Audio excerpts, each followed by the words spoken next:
if I said 60% was served from cache, what does that mean? Because it matters if it was the 4K video that was in cache versus a thumbnail. And you don't even know. I'm just saying, 60% of them, but I won't tell you which ones. Whereas if I said the cache byte ratio, this is the number of actual bytes that we weren't able to serve and we had to go fetch from somewhere far away, all of a sudden it makes a big difference if it was the 4K video in cache versus the thumbnail. And it certainly makes an experience to you as an end user. You know, our video clients say you cannot ever rebuffer. Once it starts playing, it needs to keep playing. So if I have to choose, I'd much rather have the 4K video in cache. So as it relates to the original question, but if you're my customer and you're not paying me for storage, how much am I setting aside for you?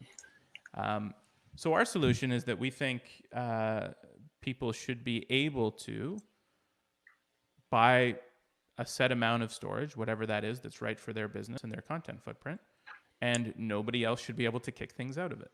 So that resource isolation that we have now in most cloud services, we believe that's what CDN is going to need moving forward, simply because the amount of content, the penalty for it being a cache miss, and sort of the number of new customers coming to CDN every week, month, year, it's a recipe for inconsistent performance.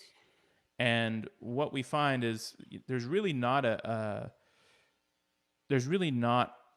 too many places where one CDN really is so much better from a performance standpoint than another, if all you're measuring is what is your peak, what is the best everybody can do.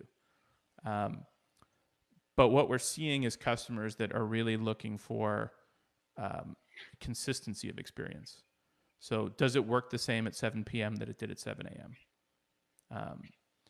And that is where having resource isolation, and so our service we have is called SOS, which is the storage optimization solution. And that is a way to hand control, which is also what it's about, back to our customers and say, okay, how much dedicated space do you want? It's up to you. It's not variable. It's not going to change. Another competing video service won't take your space away tomorrow. For some customers, it might be their whole content library. We have some e-commerce customers where they firmly believe if the site takes more than a second to load, they lose real money. And they have a lot of images, but their overall content library is tiny. 5 gigabytes might be the whole site with 200,000 product SKUs.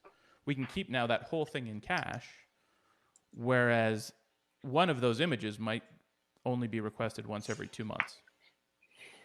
So in a traditional CDN environment, most things like that would last in cache for an hour, maybe 2.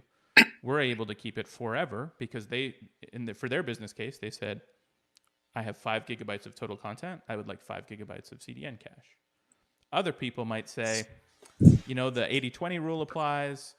I have a really long tail content library that's 2 petabytes. But if you give me 200 terabytes of CDN cache, 87% of my video loads will come from cache. So I don't need to make it as big as my whole content library, but there's a certain size that makes it deliver a really good experience for my users, my content. But the point of all of it is to give that control over to our customers, which they would do if they were building their own CDN or if they were describing the perfect service for them. Nobody would ever say, the way I'd like it to work is I want my content to be there one day, and then depending on what a whole bunch of other people do, it's okay if it goes away.